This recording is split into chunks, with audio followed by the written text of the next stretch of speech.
This Torah class is brought to you by TorahAnytime.com. Good morning, everyone. Agon Erev Shabbos and a Freilich and Adar. But unfortunately, Klal Yisrael is still ba'avelos over the Gadol Hadar. Rav Shmaryahu Yosef Chaim Kanievsky Zecher Tzak Levracha.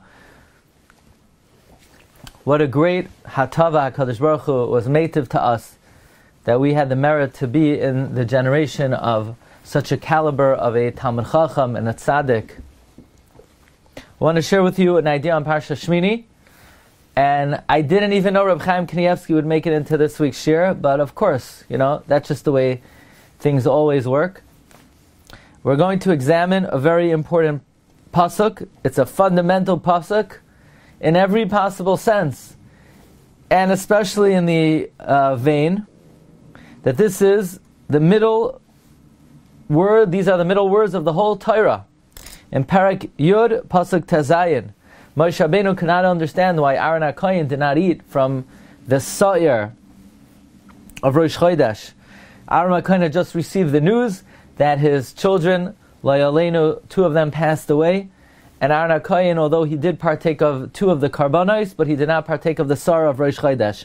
And the pasuk says, Parak Yud, Pasuk Tezayin, Ve'eisir hachatas, Daroish darash Moshe, V'hinei Soyraf, and the Sa'ir of Rosh Chodesh. Moshe expounded. He searched. Why didn't Aaron eat it? What happened to it? No, V'hinei Soyraf, behold, it was burnt. And Moshe got angry on Elazar and Isamar b'nei Aaron. Why didn't you eat it? Daroish darash, the middle words of the Torah. Why are these the middle words of the Torah? What is so important about the words daroish darash, that these are the middle words of the Torah? Says the Degel Machne Ephraim, this teaches us that what the Torah is about is constant seeking, constant inquiry, constant delving. That's the core of the Torah. What is Torah? Not just to sit there and read words, to sit back and hear a nice entertaining shir. The purpose of the Torah is to delve and to delve and to delve and never to be satisfied. And never say, well, yeah, I learned that parsha already. Oh, I heard that Dvar Torah already. Oh, I know that. No. Constantly, incessantly, endlessly. The Torah is infinite. The root, the core of the whole Torah is daroish darash, to seek, to delve further and further. Now, very important. I want to share with you a tradition that we have from the Megala Amukos on this vein. Megala Amukos, we know, wrote 252 interpretations of the opening of Parshas Va'aschanan, and the Megala Amukos tells us that our Messiah is that when you write a Sefer Torah, the first daroish needs to be at the end of the line, and the second daroish needs to be at the beginning of the next line. That's how it must be in a Sefer Torah. Daroish darash. You have to write the first daroish at the end of one shura and the next darash at the beginning of the next shura. Why? Says the Megala Amukos. This is to teach a person. There ain't kates v'cheker l'drashas haTorah. There's no end. The Torah has no end. Just when you thought you got to the end, you have to start all over again. You're all the way at the beginning.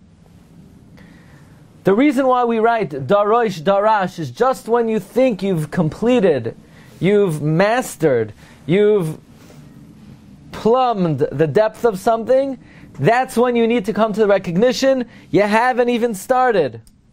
Kisha hishlim ha'adam hadrash v'hu choyshev shekvar hishlim ha'hasagos. No, choyzer u'maschal bereishis. You have to start from the beginning. And this is something we can learn from Moshe Rabbeinu. Moshe Rabbeinu, at the very end of his life, on his last day, he turns to God and he says, Ribono shel Olam, Ata hachi loisa leharoisas avdecha. Almighty, you've only begun to teach me your greatness. Hashem has only begun. Moshe stood at the burning bush, and Ribono shel Olam taught him the secrets of Hashem's existence and his essence, Moshe Rabbeinu went up to Har Sinai and he learned all the gateways of wisdom. There's no one who knew more about HaKadosh Baruch Hu than Moshe Rabbeinu. And Moshe Rabbeinu has been reviewing his learning for the last 40 years.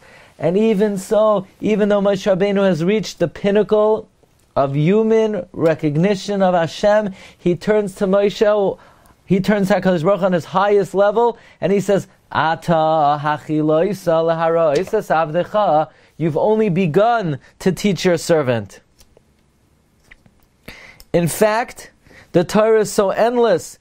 Darash, darash.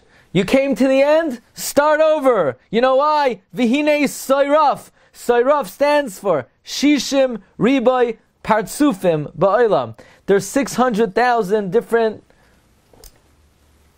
forms of faces corresponding to 600,000 letters of the Torah, and each letter in the Torah has 600,000 explanations.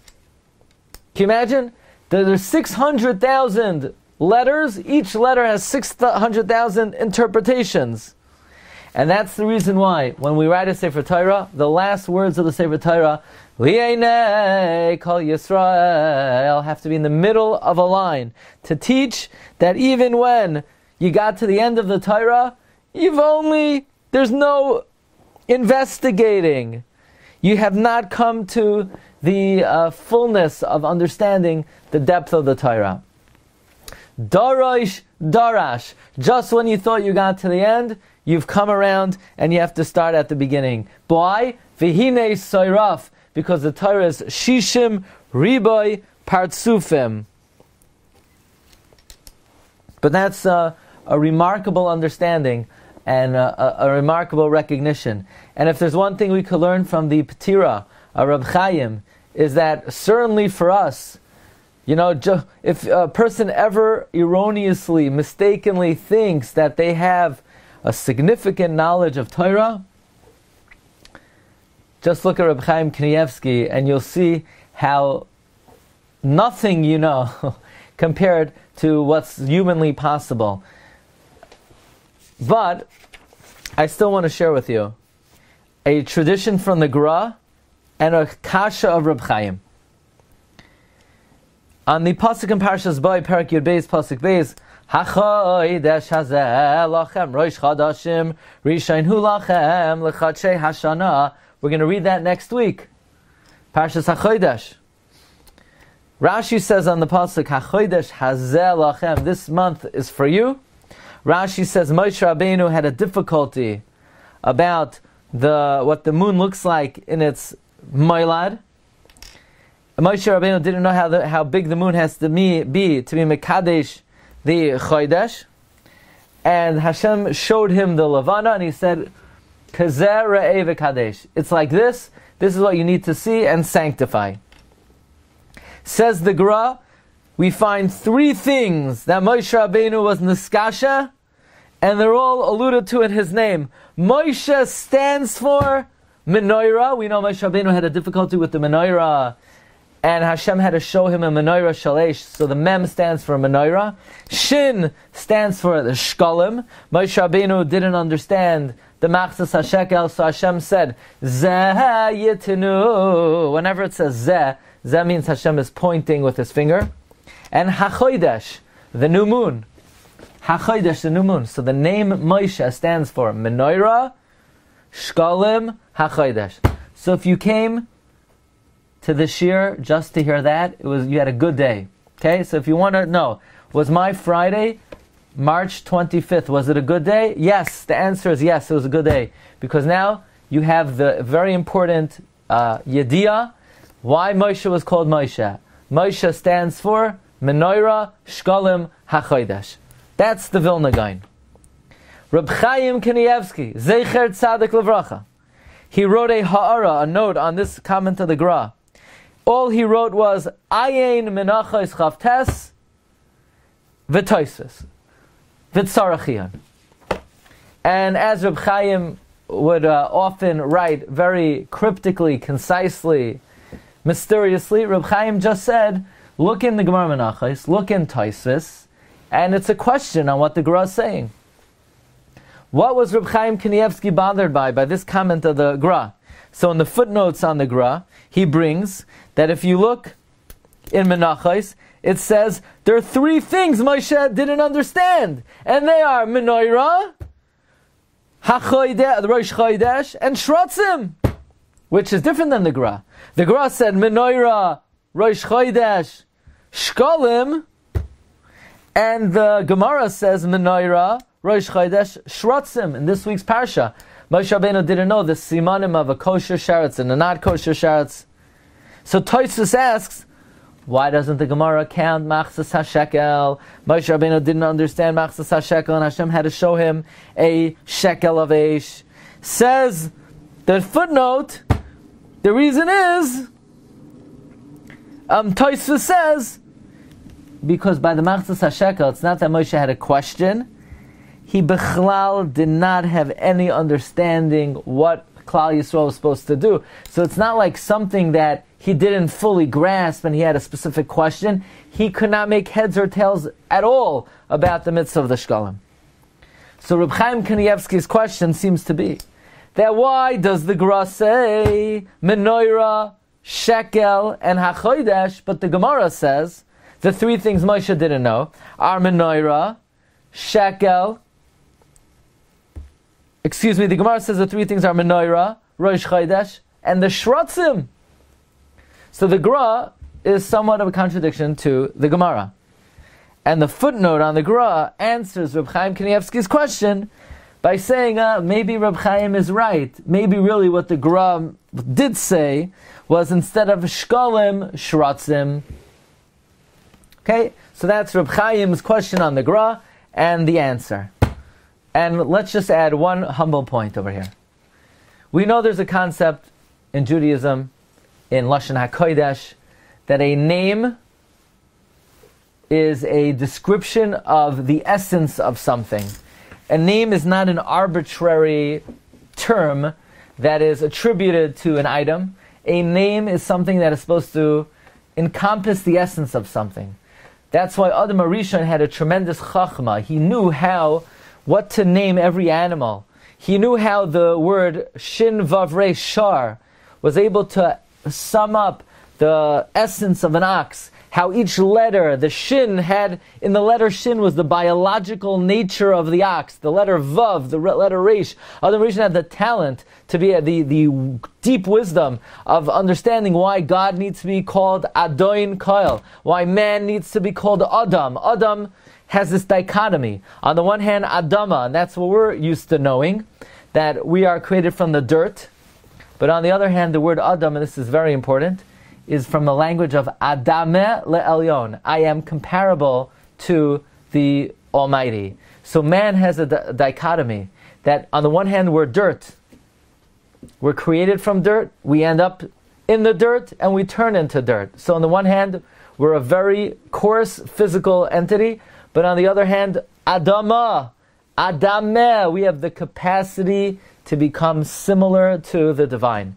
So, Adam HaRishon had this chachma to give a name to something, to really capture the essence of it.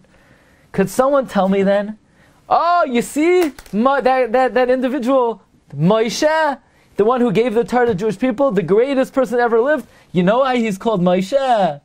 Forget all the things he knew. There's three things he didn't know. He didn't know the menorah. He didn't know about Shrotzim. He didn't know about HaChodesh. So let's call him Moshe. I mean, talk about honing in on the negative over here. You know, here, the man taught us every single thing that any Jew knows today is only because Moshe Kibel Torah Misinai. He knew everything. There are only three things he didn't know. So we can't let go of that. We have to always remember that. Not only that, that's his name. His name is, what's your name? My name is the three things I don't know. Menorah, Shkolim, or Menorah, Shrotzim, and HaChodesh. I mean, let go already. He knew everything else. That's his name. And the answer is that's his name. Because if we want to capture the essence of who Moshe was not someone, oh, you know what I know. Moshe was the incessant, endless yearning to understand the word of Hashem. And if there are three things that he didn't know, instead of saying, well, the answer to that question is beyond the scope of this shir, Moshe Rabbeinu said, Ribbono Shel Olam, I don't understand. Please explain it to me. That was the godless of Moshe Rabbeinu. The greatness of Moshe, his essence was his incessant yearning and bikush to understand the Torah of Hashem more and more, deeper and deeper. And if he's not going to understand the menorah, he's going to ask the Ribbono Shel Olam, I'm not going to settle until you show me a menorah of fire. That, in fact, is the greatness and the hallmark of Moshe Rabbeinu, his incessant yearning to understand the Torah Hashem. Okay, Mar Rabbi Sai, we're now going to turn to our shir on tefillah. We're going to bring up the Mareh Mekomos. You've just experienced another Torah class brought to you by TorahAnytime.com.